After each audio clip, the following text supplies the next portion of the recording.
Once an oasis of peace, Uganda is gradually turning into a paradise of gangsters, robbers, and murderers. The number of murders have sharply risen as an ague of bloodletting has set off fear, which continues to stalk the land. Who is behind this wave of crime and murders, and why have security agencies failed to rein in the perpetrators? Has this gotten out of hand that it's now a national security threat? On the spotlight is the Shadow Minister for Internal Affairs and Butambala County MP Mwanga Kivumbi, former Director General External Security Organization David Pulko, Kampala Metropolitan Spokesperson Emilian Kayima, and a private investigator Fred Egesa.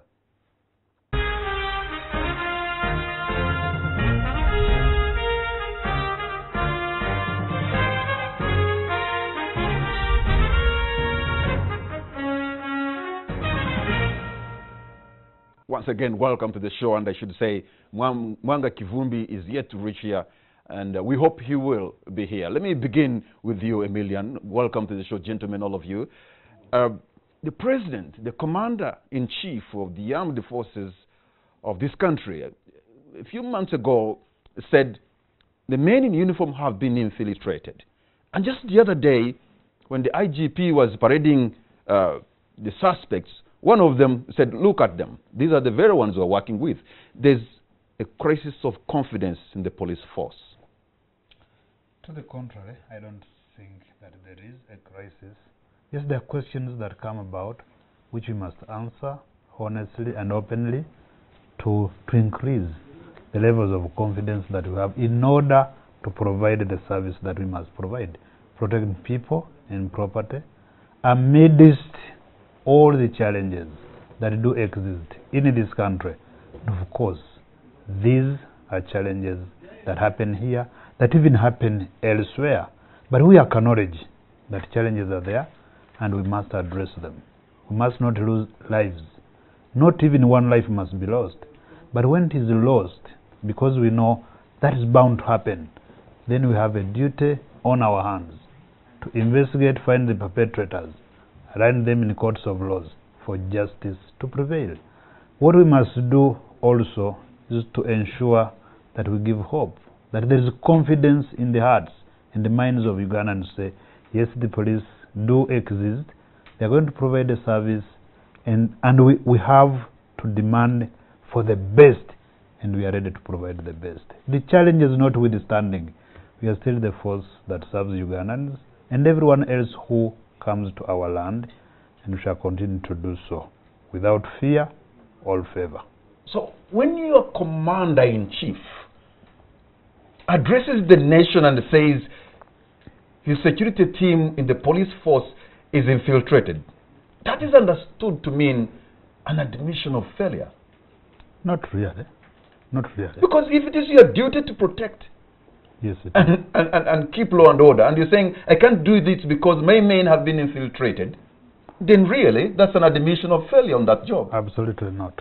Absolutely not. We must look at the state in which he says this, and he gave a duty to the Inspector General of Police. He said, it's at your hands to clean it. And this is a continuous process of ensuring that men in uniform do what they are mandated to do, not beyond what they are supposed to do, or even less, to provide a service that they are meant to do. So, once, and it says this when one of our AIGPs was assassinated.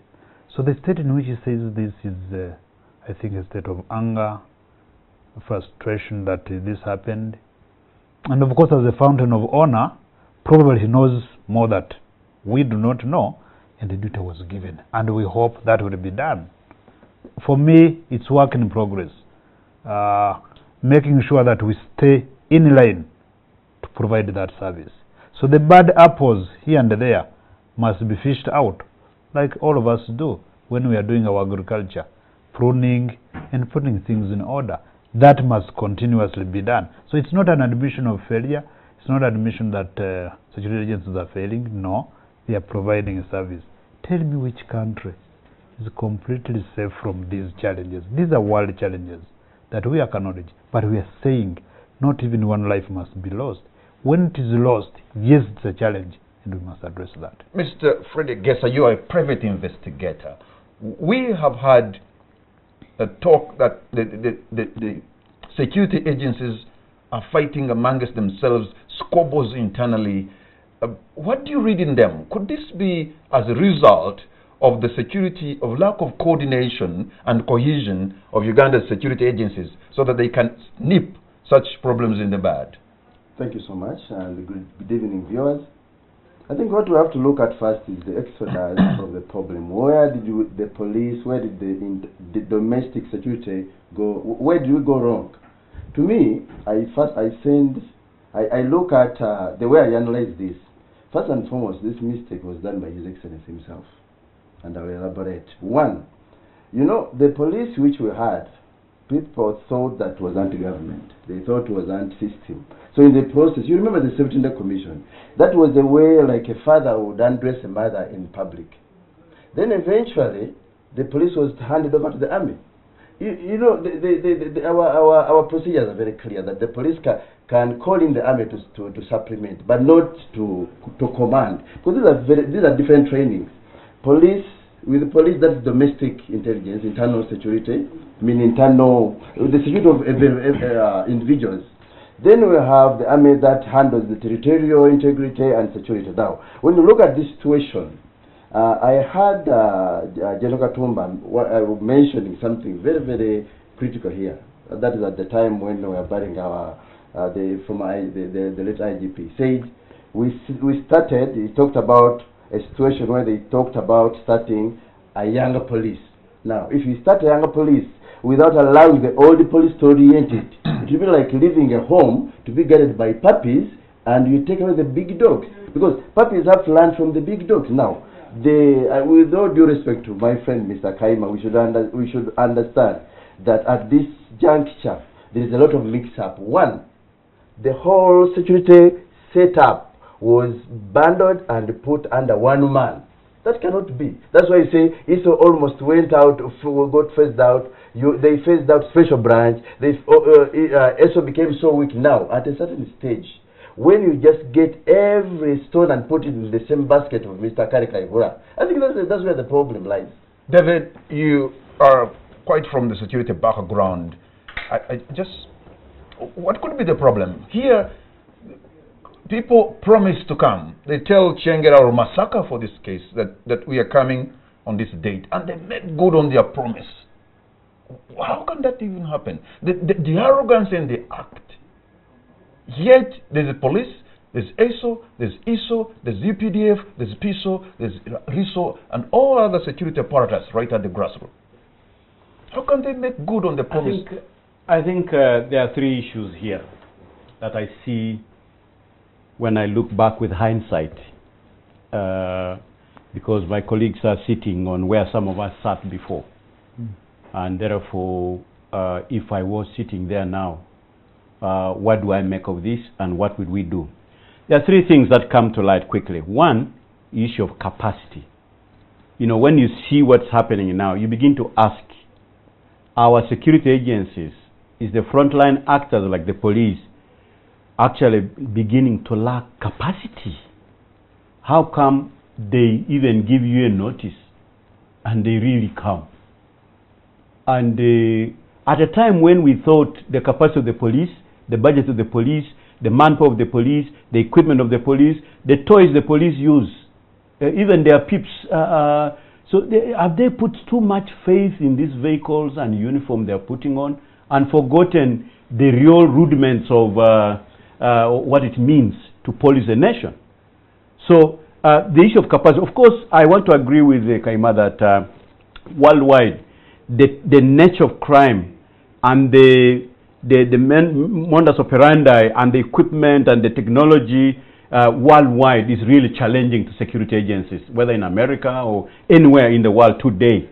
But the typology, when you look at ISIS, when you look at Al-Shabaab and so forth, the sophistication, even trying to now make, even to evade, to smuggle using a battery over a computer to bring it in the plane. So definitely there's a challenge, challenge security agencies. But these ones who are wielding pangas, machetes, crude elements, I mean, like iron bars. So how complicated is this? So that's exactly, is it a question of capacity? Now, that's why then I want to pick from what you said, that yes, what happened to special branch? So is it a question of professionalism? But we saw North Koreans training this police. You see police at 100. You see the display on Kololo airstrip, the kind of skills they can even drop from the sky, and the paratroop, whether on the Falls Dam and something like that. So it looks like, but then where do these skills go? How come that when it comes to this challenge, they don't bring this? They have the dog section, they have the forensic unit, they have even all the IDs. Everybody's thumbprint is there. So what is the problem that the police is facing? So is it a question of capacity? The second issue is the ecology within which they're operating, the ecosystem is dogged with intrigue. A lot of intrigue, a lot of mutual suspicion. You read no papers. Either the intelligence agencies, the police, the army, those who either they are squabbling over the budget or what. Do they think Kaura has taken all the money and they are not cooperating? Is the police trying to do it all alone and Mr. Fix It All? I don't know. Where have all this gone? The intelligence, the joint intelligence system, the joint. Whenever we face a challenge like this, we always had to bring the different arms together and put a joint unit. And bring your analysts from all sectors together and bring those who command and put under one standard operating procedures. Okay. Now, where have all this gone? And then the third and the most important, I think, which could be the reason, politics. Politics has taken over. From the presidency, of course, we are now in a season where the age limit is being removed or going to be removed. So is somebody trying to use a branch of the police to cause this mayhem for citizens to live under fear, to say, if Muzee now leaves, who will manage this? Are you insinuating that this could be state-inspired? Because then when you bring... David, are you saying... That yes, I want to pick, after saying the two things. The third one, it could be a state-inspired. Who am I not to think so? Particularly when a whole Inspector General of Police brings the so-called criminals and parades them there. And they tell Ugandans in front of the media that actually... forget what they are saying. It is the police that is guarding us. It is the police that mobilizes us. It is the police that actually guards us. It is the police that allocates us and takes us to do this operation. Okay. Now, hold on, this is not news. Hold on, because in Luero, they did it using T-shirts of You've read so many questions now. I hear you. And Emilian has got to respond to some of these. But really, when you bring suspects, you parade them, which I think is even not right. It's not even legal. It's violating the...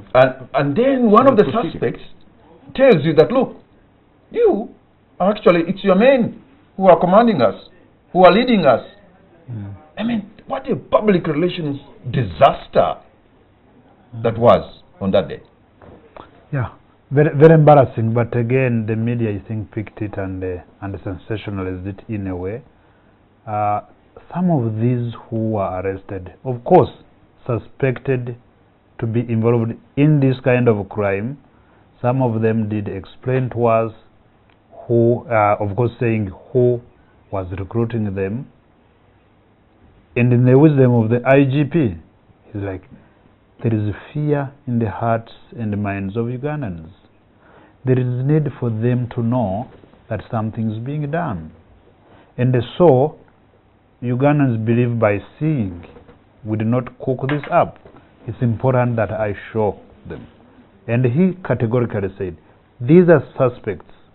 There is more to do to find all the evidence to pin them in the suspected crime so that we can ably put the suspected criminal to the scene of crime for prosecution purposes.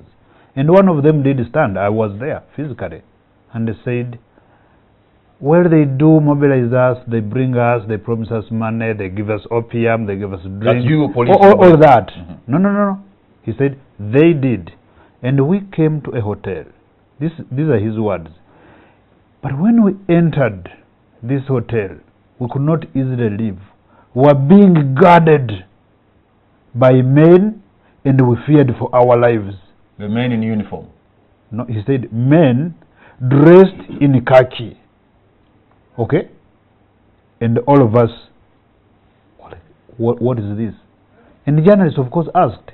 They were inquisitive to ask. Dress how? And of course, he pointed. So we said, sure. Is this true? We must find out who these are, so we take them on. Now, we brought all the suspects that were there, and he did identify 2 of those that were there. And these 2 were security guards at the hotel that were arrested. Now, all those are really a subject of an investigation to test the words, the actions, so that we can make sense of all those. But also to say something about what Mr. Proko is saying. Is everything becoming a problem for Ugandans? Are things failing? Well, during their days when they were still seated in those chairs and they were managing these things, and what they are saying were there, was Uganda all peaceful? No. We had issues, and everywhere, and not only here. We had issues. And the antiques that you see when we are passing out and we showcase these. Really, my honest feeling is Ugandans must feel safe. When the President Museveni would move around, 89, 90, 95, people would say here, Twebaka Kutulo. And that's a very tough statement. It means we can comfortably go to bed and we know we'll wake up, right? And some politician would say, oh, so you are sleeping, you enjoy sleeping, continue sleeping. And this is the politics that he talked about. Right now, there is this fear of Twebaka. Are we going to sleep and we shall wake up? That's a question that is there. Now, when one thing happens overnight, the mode in which it saturates to even create more fear is even terribly uncontrollable. Social media. One thing happens, it's modified a bit, sent here and there. All these letters they are throwing around. In Masaka, we did arrest over 100 people who are suspected to be involved in this. 50 of them have been taken to court. We are yet to find the conclusion of this, whether they are found guilty or not. And here in Kampala, it happens. They throw these letters in Namulanda, in Chengera, in Wakiso, in Nsanji, and some bits of Chaliwajala and Namgongo. On Wednesday last week, some suspected criminals did break into somebody's house in Chanja, and police intervened.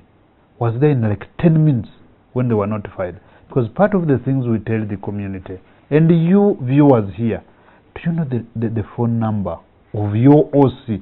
Leave alone the one of the DPs and the Arabs. Do you know the one nearby? Do they know the locality? Can you easily find him or her?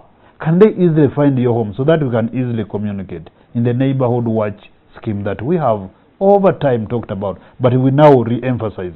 So police was there in like 10 minutes, and of course they ran away. We got the dogs, and it was raining heavily. So somehow the scent gets away, and we won't be able to catch them. But that night, they attacked someone in Namugongo, and police again intervened very quickly.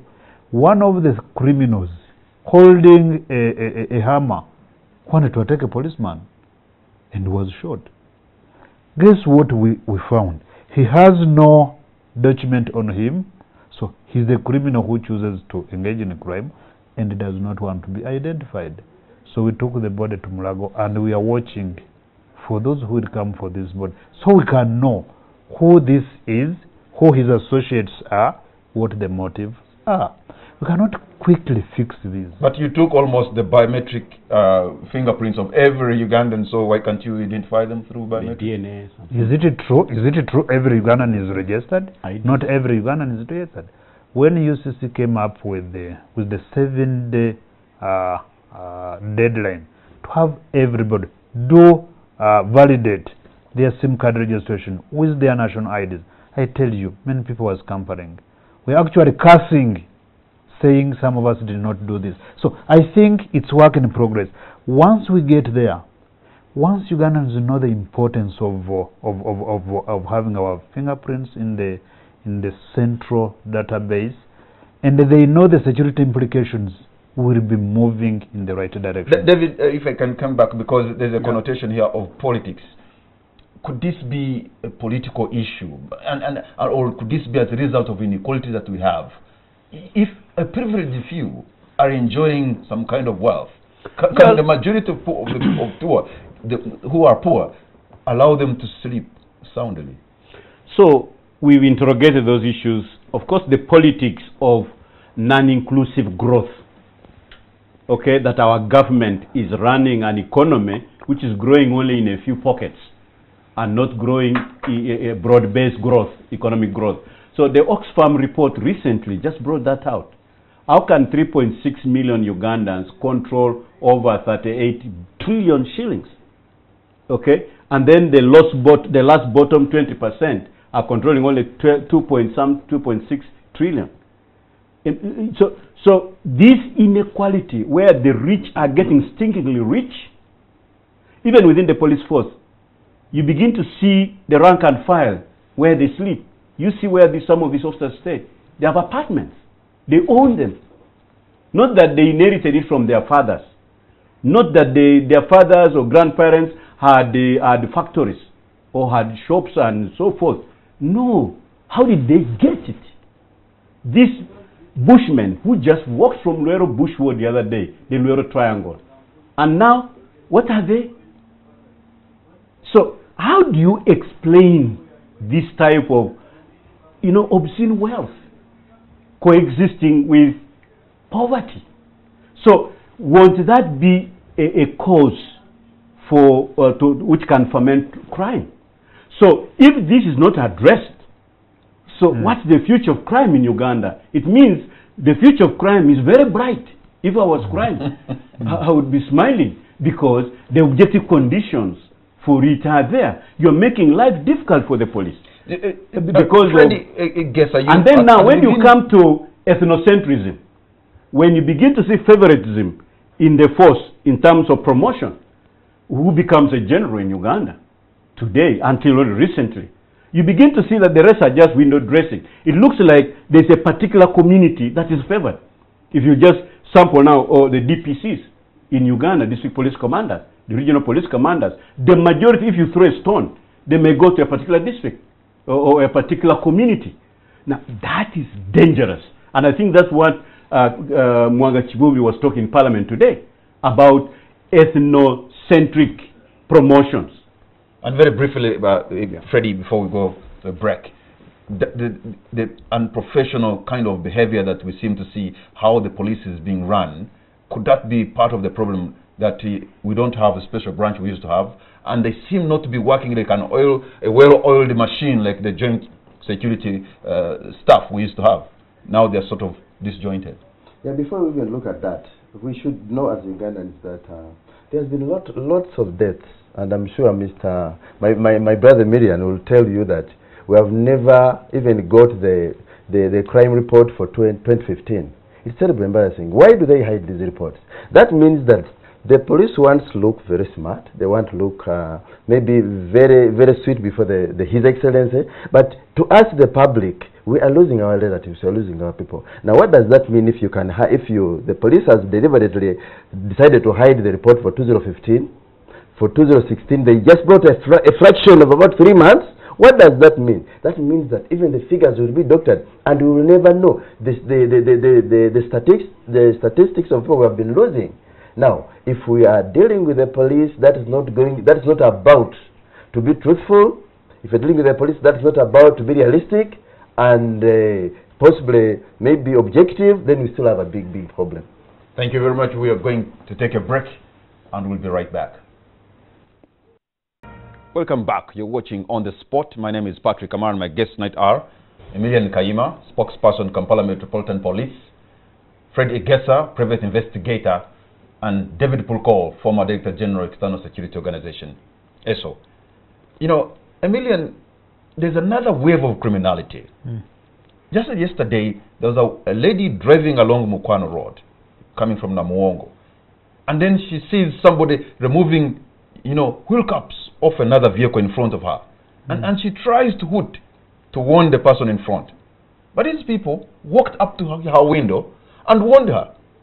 And she kept quiet. And that's not all. You can be driving on the streets of Kampala and somebody can take off your light when you're also in the car. That arrogance in the act, in broad daylight, it is gotten out of hand. And who is to blame for that? And why should we blame anybody? Do we appreciate that? This is exactly what I'm asking. There is a problem with young people today. I was in land protection for some years, and I told people that if we don't do something about the youth, we are bound to have trouble. They are running, there is urban, rural-urban migration. Men are coming from the villages to towns, but what do they do for a living? Do they see a future? Are they struggling right? Are they into gainful employment? Some don't have skills, others have skills and have no jobs. So there is anger, there is apathy, there is disgruntlement. So they choose to commit crimes. And some people in this country also use them. During political activity, you don't believe what you see. Most of these become bodyguards, come and do whatever they want to do. They even form groups to safeguard a vote, etc. What are they looking for? Not for employment, droppings here and there. And that's unfortunate. Now, it comes to all of us. In terms of institutions, each of us, can we do our work? Because when each of these institutions don't do their work, it comes back to the police, because Ugandans suffer. And when they suffer, police, what's your role? Protection of life and property. Now, the responsiveness of all of us. When somebody snatches, one time I was walking along the street and this criminal snatches, a necklace from a woman. And I told them, why don't we give a chase to this one? And I was not on from this. It's none of our business. What does that communicate to the criminal? We can still do it and nothing would happen to us. When you see somebody pulling off a wheel cap and all of you are driving and you take no act, you instead lock yourselves in the vehicle. When they come for you in your home, maybe nobody will come from their home. That communicates that we are not bothered. Now, we cannot be safe. When I'm very safe in my home and my neighbor is not safe, both of us are not safe. Again, a mentality issue. Okay, Freddie, Emilian is raising the issue of unemployment, inequality, economy being bad. When the people who were paraded, if you look at them, they are fairly young men. What does that tell you? 23. First and foremost, I don't even see the rationale why they had to be paraded. I think it is a situation. This is what I've been saying, and I say police wants to kind of window dress. They want to kind of create an image that something is being done. Because if you're doing something and you're picking the right people, charge them. And then the process, we will see the results in court. We can go to court and find out for our own selves. Now, in the situation where you bring people and then you fight around who should say that, there is a counter-accusation between the police and then the criminals. First and foremost, it is a show that the police is not organized. And I've always told police that go back to the drawing board, sit, brainstorm, create think tanks about situations. Don't handle things in a situation of a crisis. I've always told so many people that the IGP is much more operational. He did so well in Congo, he did so well. But with intelligence, you need to take your time, because domestic intelligence needs a mind that is much more calm and that's much more settled. So let's not leave it to him alone. Let him also not take it like he can do it alone. Let all people come to a kind of a drawing board. Let's advise these people. We have so many veterans who can help. Let's forget about this issue of crime preventers, because to me they are crime inventors.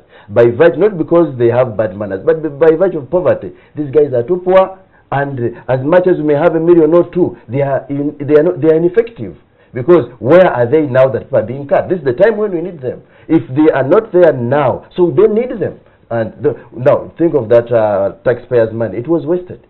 Think of a situation that we trained 1 million people, and maybe each was trained at, even if it was 200,000 shillings, how much money is that? So that was a project that went wrong. Let's come together. There are so many people who are trained in security here. We can put our minds together. Let the police not want to shine alone, because somehow, somewhere, they have failed. As long as the local person does not feel secure, then there is no security. That is my description. David, are we sliding in some kind of anarchy? Because the wrong politics, in my view, and because certain goals have, there's a goal displacement from national stability, from democracy, from harmony in the population to, like when President Museveni says, the last time this region was peaceful was when the Bachwezi were in charge. That's about 500 years or so. Boy, what are you saying? So those of us who are not grandchildren of Bachwezi, you get the point. Is he here to promote the Bachwezi nationalism?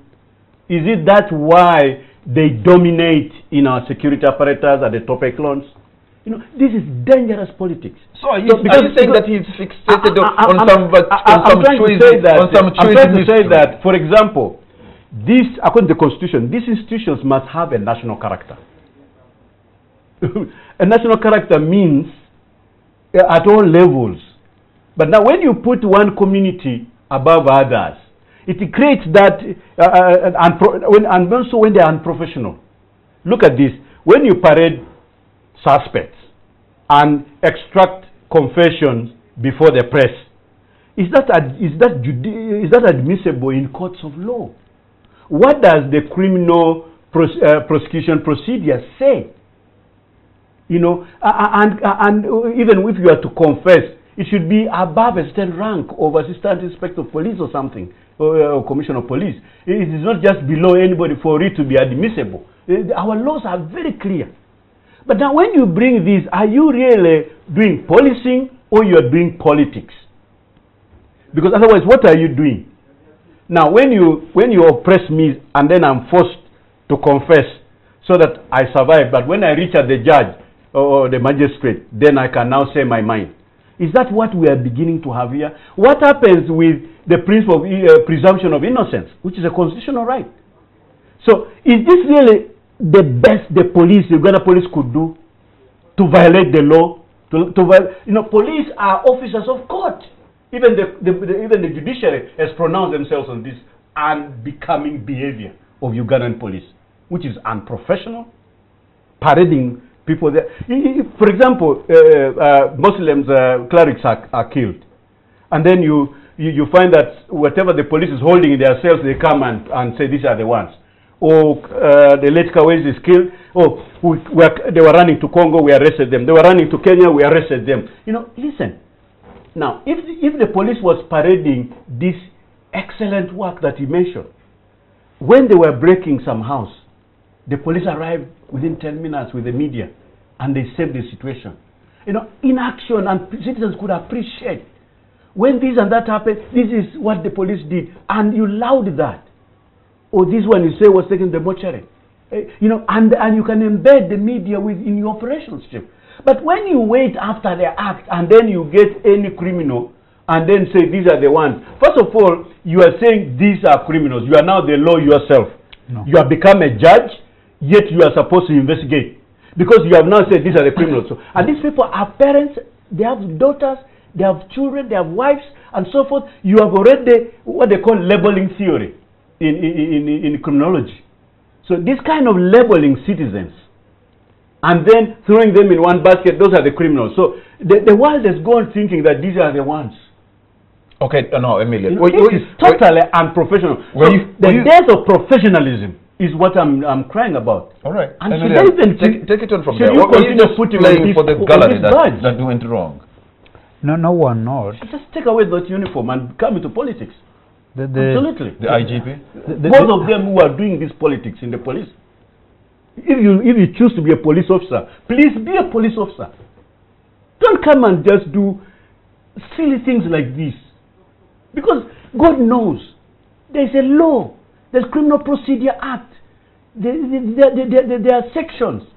You don't do this and call yourself a policeman. Excuse me. Why do we pay you? You IGP.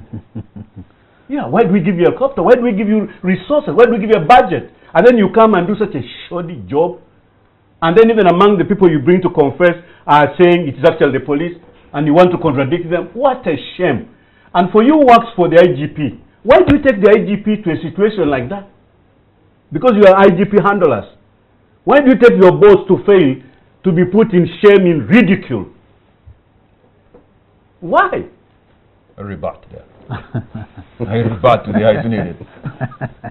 He's really emotional. He's not. He's telling you what happened. If I was in charge and I was the boss brought there and put in that situation that somebody did not do his homework, did even not know what they were going to say. Okay. I would have fired all those guys. You would not be put in that uniform. Those right. people I'll tell you, put in this basin, go and work for them first. You don't deserve them. If it were me in charge, I would sit full on that chair. Because for the good of Ugandans, because the chair you are sitting, better Ugandans would have sat on those chairs and taken better decisions.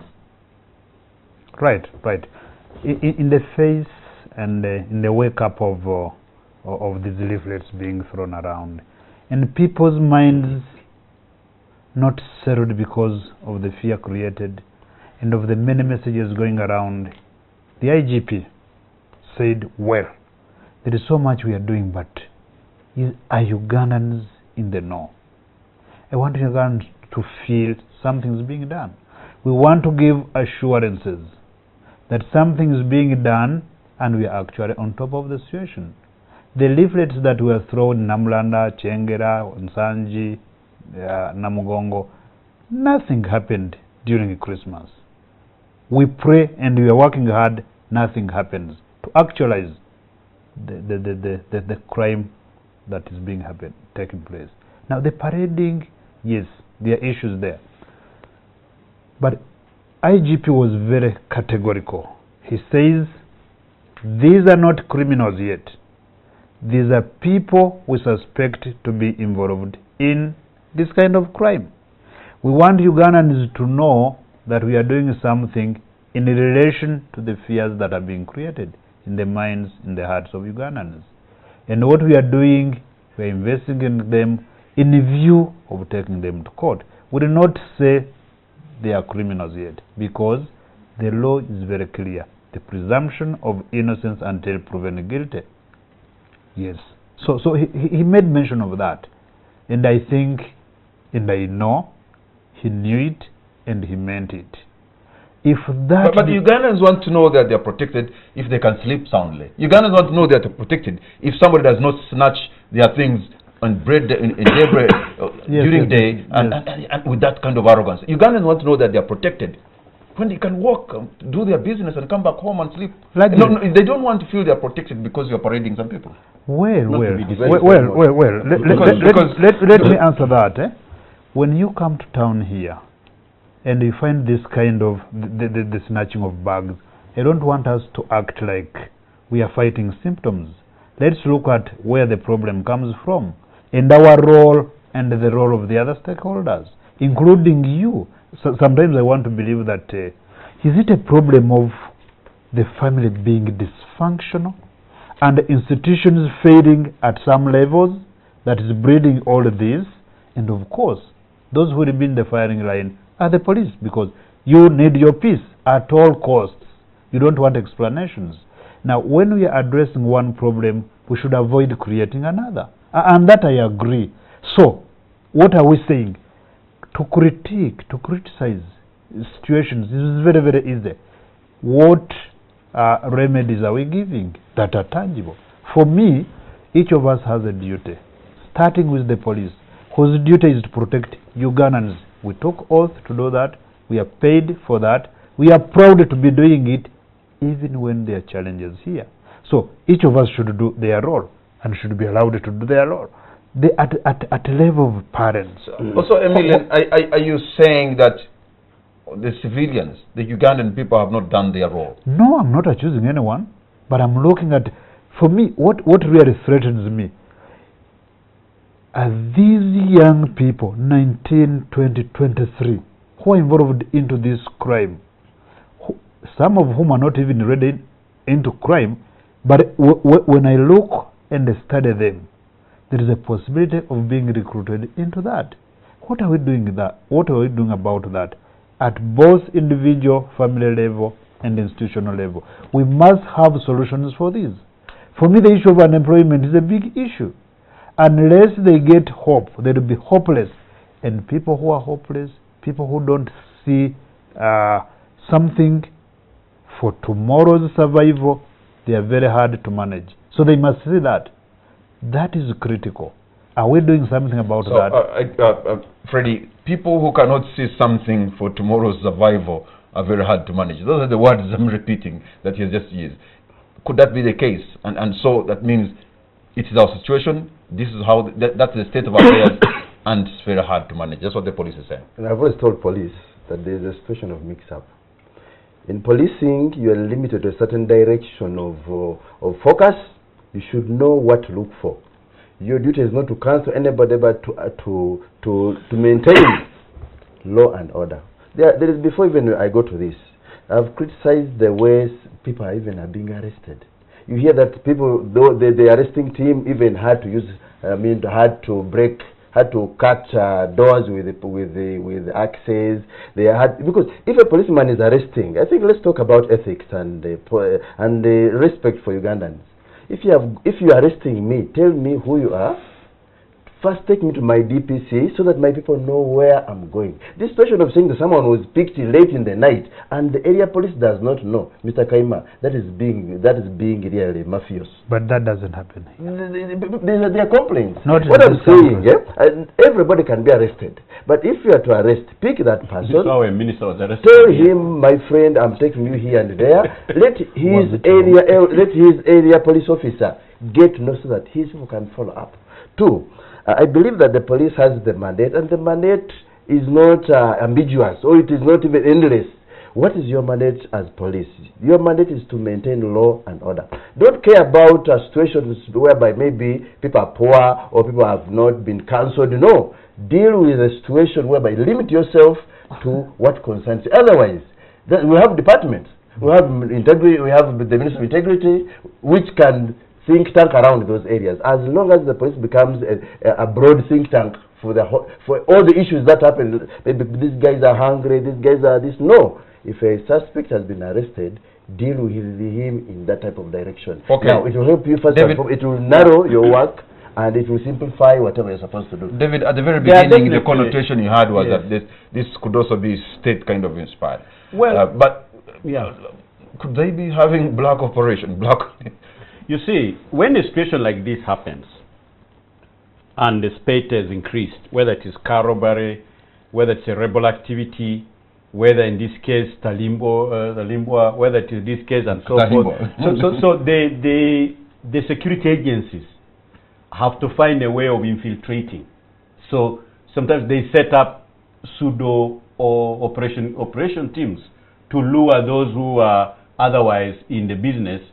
You may find you have run into ISO operation, into police operation, into CM operation, into external security operation. So you begin to, because then you're also recruiting like rebels and so forth, in order to get those who want to be like rebels, okay, and then set up camps and so forth. So could this be a situation like that, when that young man confessed and say, we were actually mobilized by the police, we were guarded by the police? No, he didn't say that. Was the police doing some of these operations as a way to infiltrate some of these groups?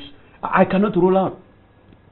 Because when you look at the nature of trade, and so, but even then, the director generals immediately says, what is this we're getting? What's this we're getting? And the other one, what are you getting? No, we've run into an ISO operation, for example. So that is dangerous. And then you call to order. But what do these guys do in National Security Council?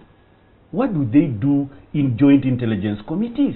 Do they no longer meet? Do they bring their analysts together to see that they are into something? Now, the worst part of this, where now the suspicion is even more stronger, is when the head of state, the commander-in-chief, says this police force is infiltrated.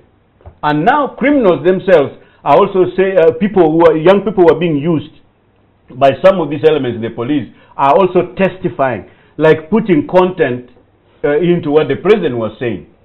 And then you know for sure that the police has been operating with Chiboko squad. The other time, did they come out from Central Police Station? They have been operating every election. They're chaka. What happens to all those cadres you've been turning out over the many years, 30 years? Okay, hold on So, there. so I'm saying patriotism that is being taught, because he's now complaining that citizens are more aloof, are more apathetic, are more... So what happened to all this investment? It's true that at one point, when you're trying to subdue errant mobs, you have used people who are not in police uniform also to clobber Wananchi, and at one point you disowned them, and yet they were there. They got on camera. Well, to that extent, I was in the police then. yes. And the explanations were given. And for those who did not hear them, the police disowned. We did not train them. Some Ugandans did do that and was condemned. Again, that throws an egg on the face of the police. But situations were explained. But I even said that during political activity, we see many youth jumping onto every bandwagon. And after this political activity, many of them are abandoned. So where do they go? What kind of thinking do they have? And contrary to what my neighbor here, Mr. Gesa, who is a former police officer, says, that we should not mind about all these ramifications. We should focus on law enforcement. We even go beyond that. We must be able to identify the challenges. We must be able to at institutional level, look for remedies within the mandate that we have, and to share these with those that we work with, including the media, including the communities, to find them economic empowerment. Well, we may not do that. We may not do that. But there's one thing I've witnessed. Whenever you want to subdue a political organization, you know, the speed at which you do that, lightning speed, double-barreled, it's done. But when Ugandans are threatened, you're slow. No, my appreciation. Why are you saying no? And that's why we think... My appreciation of that, honestly, is politics raises emotions. It attracts the attention of quite a number of people. I do writing every week. I've written a paper called Policing and Politics. The relationship and the conflict that creates. But basically, when we are policing, everybody wants their freedom, okay? But while you are enjoying your freedom, don't infringe on my rights. And when somebody stands in between to say, well, you've rights, but you've limitations, the politician would say, to hell with what you're saying. And that creates a conflict. In just 1 minute. 1 minute to say that in the heat of the campaign, police stepped up, chaka, that they were training what? Crime preventers.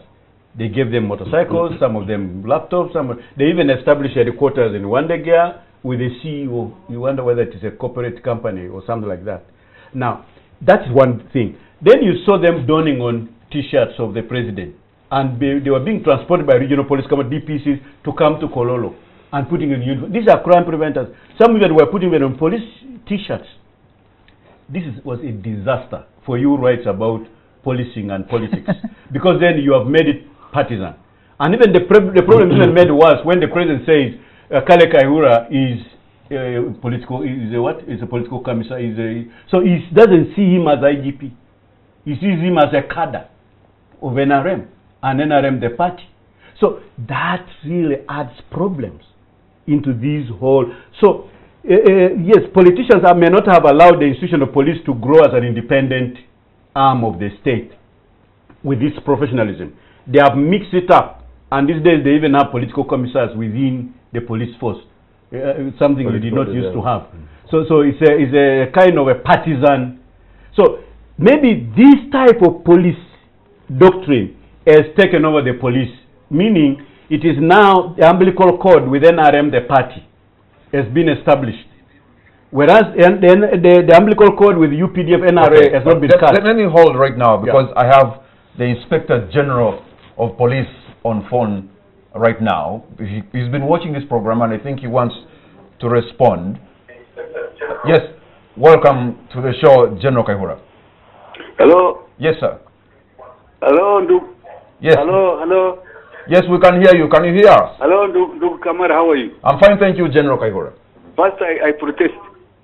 You protest what? Such an important topic could be aired, and we are not alerted at our level, so that we join in the discussion. We invited the commander of Kampala Metropolitan Police, Frank Mwesigwa, and he delegated a million, sir.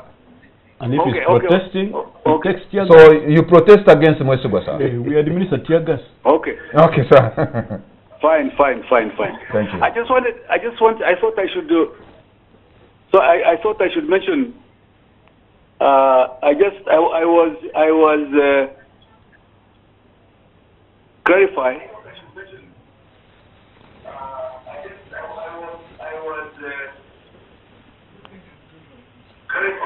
If you can turn the volume down of the TV station, of the TV you are watching, so that it doesn't bring an echo, you'll speak without you listening, getting an echo.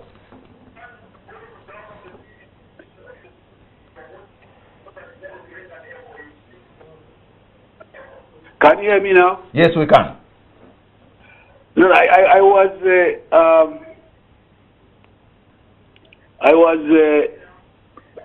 You can hear me? Yes. We are hearing you loud and clear. Just go straight with what you want to say, sir. A few things are being said on the program. Say yes. Yes. Just a few things. One, I would like that this matter of state security is handled in a historical perspective. Go ahead. Give the history. In a historical context. But the way I'm seeing it, it's being handled historically.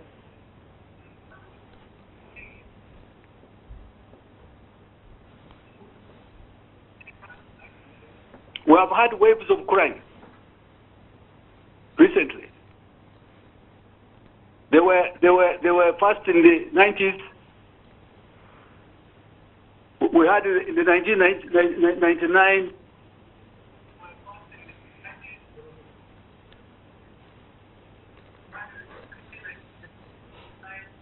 Spate of ADF attacks in the city.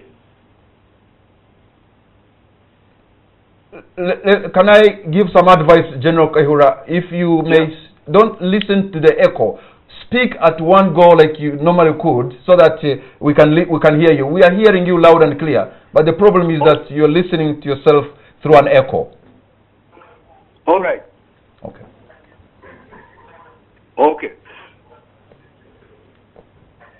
All right. So I was saying that there have been waves of crime.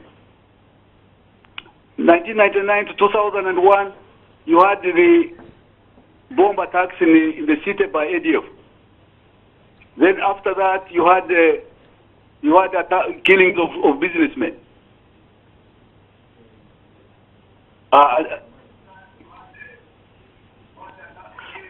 And then you had Operation Wembley,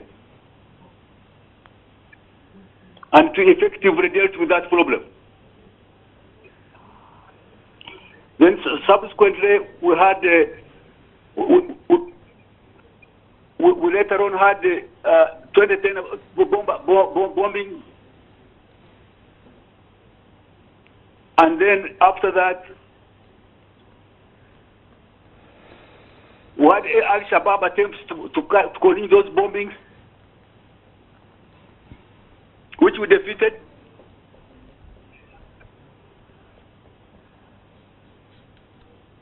Then more recently, killings of sheikhs in Busoga and in Kampala, and most of those suspects are now behind bars. Connecting to the recent assassination, Major Chigundu and our comrade IGP Kawet. I would like that the panel the panel, as you discuss the current wave, has in context the successes we have had as police and other security agencies to deal with the criminality caused by terrorism and violent crime, which is a phenomena that is not only we are facing in our country, our region, but even global.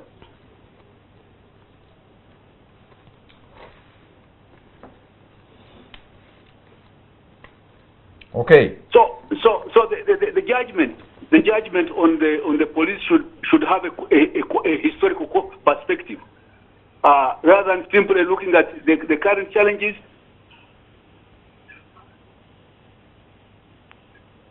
And even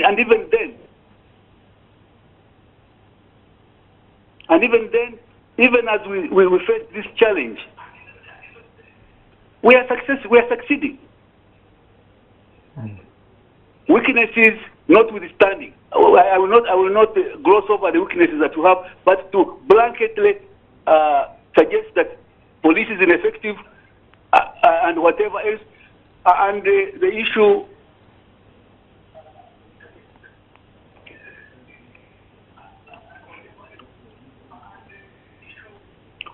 Suggesting that, for example, the issue of crime preventers are an aspect of modern day policing called community policing.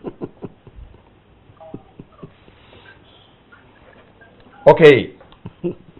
Allow me to thank you. And you will find them in all over Western democracy. So, however, let me conclude by requesting for a dialogue, for a discussion where my friend Purkor is, and I guess I start to have a deep discussion on these matters rather than handling them in such a superficial way and making political statements. Give us a date. Inspector General Police Kale Kaihura, NTV, my bosses have already allowed me to tell you this, that they are inviting you next Thursday. David Purkor will be back, and the guest will be back. Are you available, sir?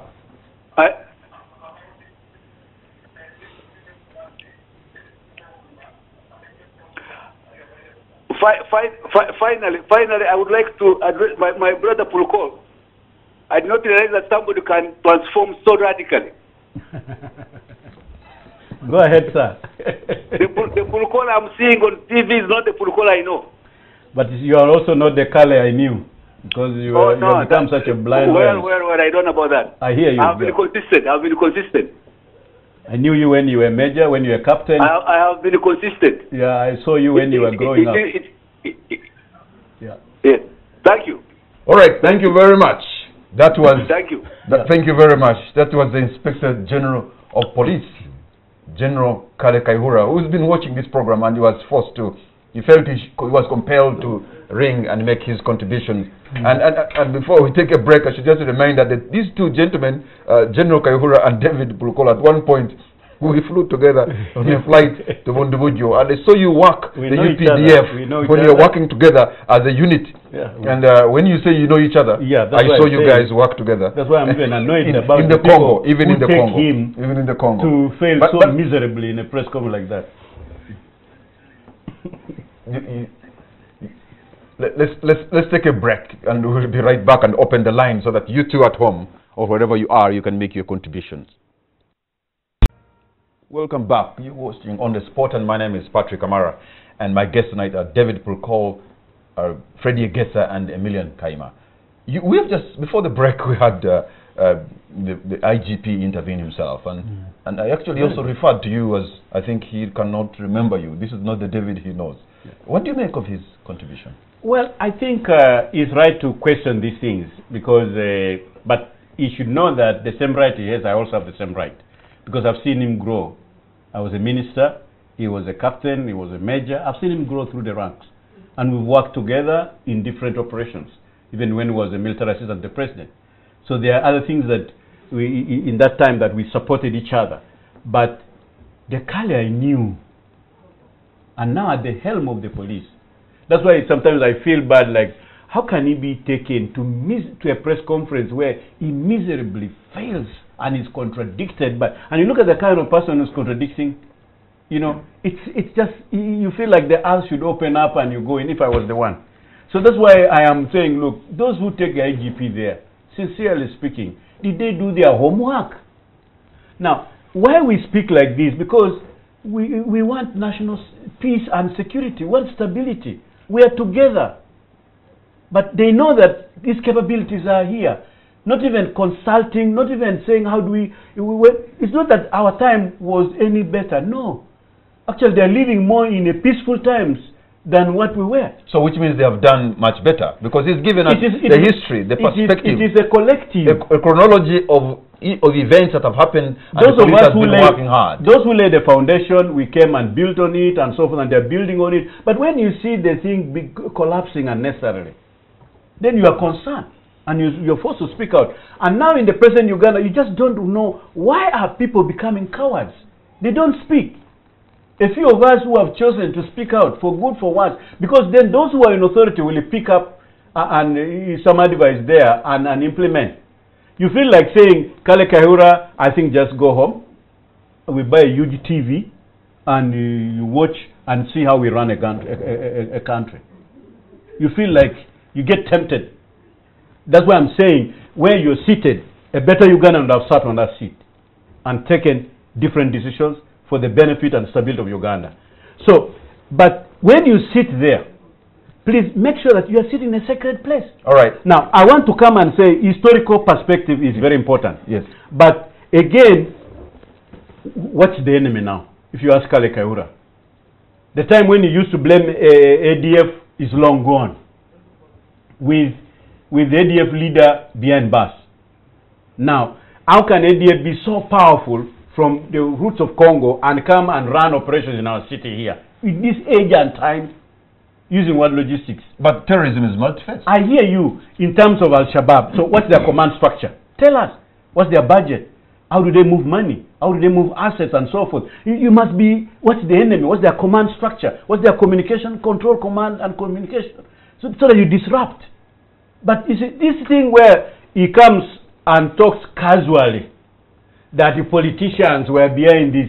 IGP, to talk casually, if you know a politician, why not take action? All right. You see, he's not an ordinary citizen. He's an IGP.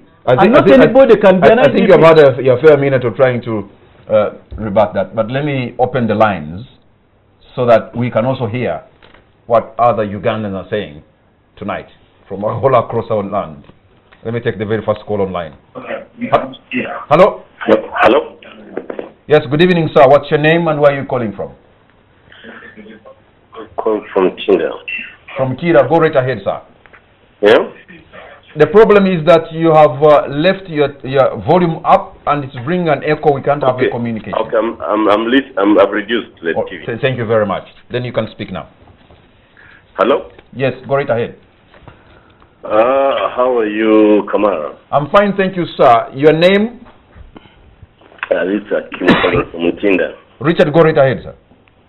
I want to loud proclaim. There is a serious problem. You know, the pretense that goes on and on with police. You know, certain things must be admitted, and you say here we have failure. Police and anybody else in charge of public safety, you must come out to admit certain things and say, here we have failed, here we have succeeded. Not like the way I had Kari trying to bury his head in the sand. When certain things, people are dying, gangs are dying in Masaka, Teso, Kampala, Kwea, and everything seems to be okay. Ugandans are dying like, grasshoppers, and these criminals go undetected and everything is normal, and even action is not taken on these people putting on uniform. People keep dying. In fact, I'm wondering why Commander-in-Chief is taking so long to take action on some of these people. It is so bad that people cannot even sleep. Why? Where is the police? Where is the police? And you know, Kaima and his ilk don't go on public television and start telling people about the positives, admit certain things, and where you have failed, let's see some resignation with the police and say, yeah, we have failed. All right. Thank you. Thank you. Thank you very much, Richard. You've made your point. I'm going to take 2 or 3 more, but I'll ask you to be precise and concise so that we can have the gentleman in the studio also respond, because we're in the last minutes of the program. Let me take a call online. Hello. Hello. Good evening, sir. What's your name and where are you calling from? Hello. Good evening. Good evening to you. What's your name and where are you calling from? Yes, this is Julius from Kampala. Okay. Yes, I just briefly would like to comment about the context. I think the context has since changed. Is first of all a lot of public apathy, which constrains civil and police operation. So we should address the issue of public apathy, basically, which is in its community policy. Yep. But also should be seen in the context of, as the Procol has said, the lack of professionalism. So because all these resources are put in our forces, technology, training, and all that, I don't think there is a bit of ethic lacking in taking public security very seriously. Okay, sir. You made those 2 points. You made those 2 points. Thank you very much. Public apathy and maybe a deficit in integrity, and that was the other. Let me take the last 2. Hello. Good evening, Kamara. How are you? Good evening, sir. Go right ahead. Tell us your name and where you're calling from. Okay, this is Nyambi Richard VMR calling from the ends of Muyenga. Now, the main problem, Uganda will no longer have a police force. We only have a partisan political police force made to keep NRM in the power. You see, Kamara, all the resources and manpower would have been made for law and order is resulted into political activities. You made the point that whenever the police is alerted that there is a political activity going on somewhere, they rush in seconds, they are there. But whenever Ugandans are attacked somewhere with thugs or goons, police takes time to respond. That's why people think, that's why people have a theory that these activities, these criminal activities are they are state-oriented activities. Kamara, take a look at a guy called Nixon Agastibwe. Nixon Agastibwe, Mr. Kaihura, IDP Kaihura, if you're on TV right now, there are several outcries about Nixon Agastibwe. You know what, Mr. Bimaro? I think now you know where the police is. I think in Muyenga or wherever you are, we stay, there is a police station. If you want to register a case, I think it's better you register it there than the way how you're doing it. There's a complaints desk, I suppose, and a suggestion box and all those. I do not think it's right on this program to mention some names and make allegations. It won't be right. All right. But you made your point. Thank you very much. Let's take the last call online. Hello. Hello, we have a call online. Hello. Hello. Good evening, sir. What's your name and where are you calling from? My name is Robert. I'm calling from Australia. I'm sorry? Sorry, that line was not very clear, so let me take another caller. We have a call online. Hello. Hello. Hello. Let me ask my producer to maybe stop the calls and then Million. Thank you. If we could hear your response. For me, two very, very important things. One, the feelings of Ugandans. What are the feelings of Ugandans? And we must appreciate this. If we don't, then we'll drive different directions. There is some fear. And we have to give them assurance and to say, we are here, we are ready to serve you, and we will do everything possible to give this service. But also, something ought to be done from your direction. You cannot just lie low and expect the police to know every bit of what's happening every bit of which area, the demographics, the geography. Many times in our neighborhood watch scheme through community policing programs, we ask people to partner with the police. Quite often than not, when you ask people about, have you ever visited your police station, your police post, your police division, many will tell you, do they pay a visit to the police? And I say yes, they do. Once you do that, you appreciate what registering a case first of all is like. When you register, they don't go under arrest and do. There is a process. You appreciate this. Part of what we do is we allow school children, for example, to come visit the police. They see all of these. They go and see cells, and we discuss. Part of what we have discussed for students who visit us, they've done that many times at CPS. I always ask them, did you visit the cells? And they will tell you yes. Did you count the male vis-a-vis the female suspects in our cells? What does that mean to you? Did you see the age groups? What does that mean to you? And we discuss this beyond just looking at the crime. So let's not just point fingers. Let's take action and demand the best from us, because we have taken oath to do that. So Ugandans, please have some level of calmness, but demand for the best from us. We shall provide that. Freddie, I guess your concluding remark on the show.